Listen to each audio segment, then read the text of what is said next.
3 দিন হলো হযরত মুহাম্মদ সাল্লাল্লাহু আলাইহি সাল্লাম মদিনাতে নেই, কেউ জানে না নবীজি কোথায়। উমর ফারুক রাদিয়াল্লাহু মুক্ত তরবারি হাতে নিয়ে ঘোষণা দিলেন, যদি নবীজির কোনো কিছু হয় তাহলে আমি উমর বলছি মক্কায় একটা মুনাফিকের দেহ আস্ত থাকবে না। এদিকে আবু বকর রাদিয়াল্লাহু বললেন, থাম ভাই, চল নবীজির তলাশ করি। দুইজনে মদিনা থেকে মক্কার উদ্দেশ্যে রওনা হলেন। মরুভূমি পেরিয়ে পাহাড়ের এলাকাতে আসলেন। একটু দূরে দেখলেন একটা রাখাল দাঁড়িয়ে আছে। আবু বকর ও উমর ফারুক রাদিয়াল্লাহু রাখালটাকে জিজ্ঞাসা করলেন, তুমি কি হযরত মুহাম্মদ সাল্লাল্লাহু আলাইহি সাল্লামকে দেখেছো? রাখাল উত্তরে বলল, আমি হযরত মুহাম্মদ সাল্লাল্লাহু আলাইহি সাল্লামকে চিনি না, এবং কি আমি আপনাদেরকেও চিনি না। তবে ওই পাহাড়ের উপর একটি লোক ইয়া উম্মতি বলে কাঁদতেছেন। আবু বকর আর উমর ফারুকের বুঝতে বাকি ছিল না, লোকটি আর কেউ না, দয়াল নবীজি হযরত মুহাম্মদ সাল্লাল্লাহু আলাইহি সাল্লাম। রাখাল আবার বলল, লোকটির সাথে সাথে আমার সব উট ভেড়াগুলো কাঁদতেছে আর খাওয়া বন্ধ করে দিছে। আপনারা ওনাকে নিয়ে যান, তা না হলে আমার সব উট ভেড়াগুলো কাঁদতে কাঁদতে পরে মারা যাবেন। আবু বকর ও উমর ফারুক পাহাড়ে গিয়ে দেখলেন দয়াল নবীজি সেজদারত অবস্থায় ইয়া উম্মতি বলে কাঁদতেছেন।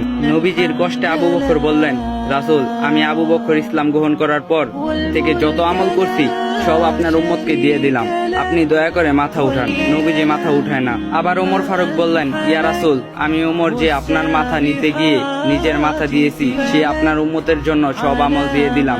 নবীজি মাথা উঠায় না। আবু বকর বললেন, উমর কাজ হবে না, রাসূলকে একমাত্র ফাতিমাই শান্ত করতে পারবে। তারা দুইজন মদিনার দিকে ছুটলেন। পথে হযরত আলী রাদিয়াল্লাহুর সাথে দেখা। আবু বকর উমর ফারুক বললেন, সামনে গিয়ে লাভ নেই, রাসূলকে শান্ত করতে পারবো ফাতিমাকেই লাগবে। এবার তিনজনই ফাতিমার বাড়ির সামনে আসলেন। আলী রাদিয়াল্লাহু ফাতিমাকে ডাক দিলেন। ফাতিমা বাইরে এসে স্বামীর চেহারা দেখে বললেন, আপনাকে এমন দেখাচ্ছেন কেন?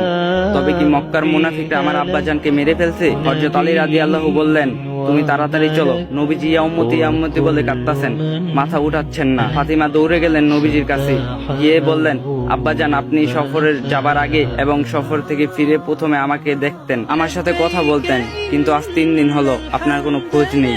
আপনি কি আমাকে ভুলে গেছেন?